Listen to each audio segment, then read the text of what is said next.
Hello friends, welcome to గృహవంటిల్లు. ఇవాళ మనం చేసుకోబోయే రెసిపీ ఏంటంటే పచ్చి అల్లసందకాయలతో మసాలా కర్రీ అండి. ఇది చపాతీలోకైనా రైస్లోకైనా చాలా బాగుంటుంది.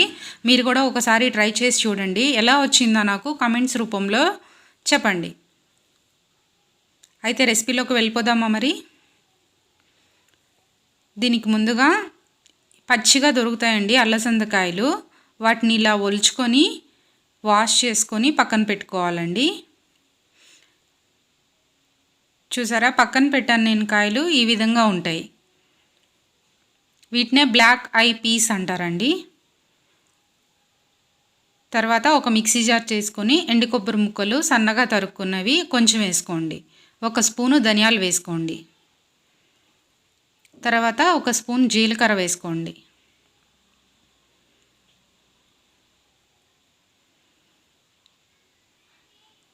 లవంగాలు, చెక్క వేసుకోండి.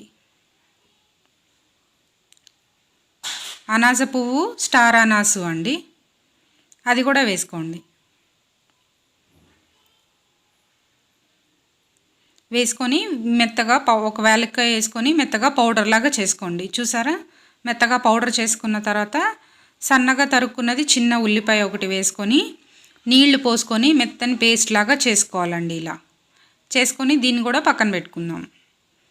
తర్వాత స్టవ్ ఆన్ చేసుకొని ప్యాన్ పెట్టుకొని మనము కూరకు సరిపడా ఆయిల్ వేసుకొని సన్నగా తరిగి పెట్టుకున్న ఉల్లిపాయలు, పచ్చిమిరపకాయలు వేసుకుందాం. 4 నుంచి 5 పచ్చిమిరపకాయలు. అది కొంచెం సేపు వేగాలండి, ఒక 5 to 10 minutes.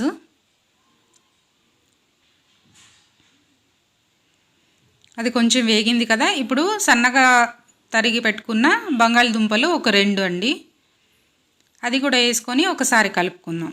తర్వాత మనం ముందుగా ఒలిచి పెట్టుకున్నాం కదండి అల్లసందకాయలు, అవి కూడా వేసేసుకొని ఒక 2 seconds పాటు ఫ్రై చేసుకుందాం వీటిని ఆయిల్లో.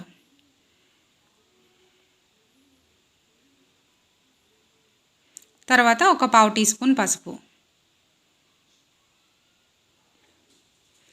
1 స్పూను అల్లం వెల్లుల్లిపాయ పేస్ట్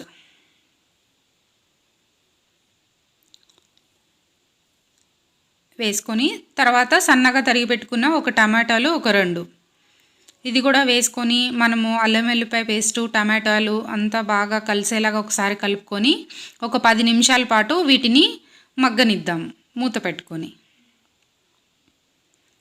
బాగా ఆయిల్లో ఇవన్నీ బాగా ఫ్రై అవుతాయండి. చూసారా, ఇవంతా బాగా వేగినాయి. ఒక 10 నిమిషాల తర్వాత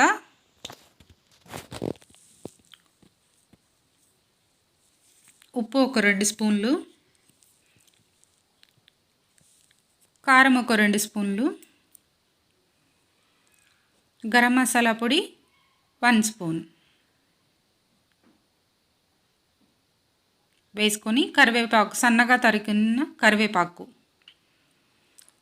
వేసుకొని ఒకసారి కలుపుకుందాం. తర్వాత మనం ముందుగా రుబ్బి పెట్టుకున్నాం కదండి పేస్టు, అది కూడా వేసేసుకొని ఈ పేస్ట్ పచ్చివాసన పోయే వరకు ఒక 5 minutes పాటు వేయించుకుందాం ఇందులోనే. తర్వాత ఇప్పుడు 1 స్పూను ధనియాల పొడి వేసుకుందాం. వేసుకొని ఇదంతా బాగా కలిసేలాగా ఒక 2 minutes పాటు వేయించుకొని తర్వాత నీళ్లు పోసుకొని మూత పెట్టుకొని ఒక 10 నిమిషాల పాటు ఉడికించుకోవాలండి. మీకు ఇష్టమైతే కుక్కర్లో కూడా ఒక 2 విజిల్స్ వచ్చే వరకు ఉడికించుకోవచ్చండి. దీన్ని బాగా మెత్తగా అవుతుంది. చూసారా, ఇది 10 నిమిషాల తర్వాత ఇలా దగ్గరికి ఉడికిపోయింది. ఇలా అయ్యే వరకు ఉడికిస్తే సరిపోతుంది. మనము దీన్ని పట్టుకొని తీసి చూస్తే మెత్తగా ఉంటుందండి గింజ.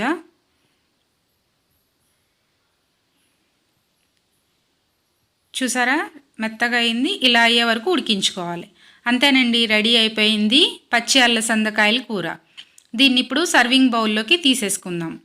ఈ రెసిపీ కనుక మీకు నచ్చినట్లయితే లైక్ చేయండి, షేర్ చేయండి, సబ్స్క్రైబ్ చేసుకోండి. నోటిఫికేషన్ కోసం బెల్ ఐకాన్ క్లిక్ చేయండి. ఇలాంటి మరిన్ని రెసిపీస్ కోసం నా ఛానల్ని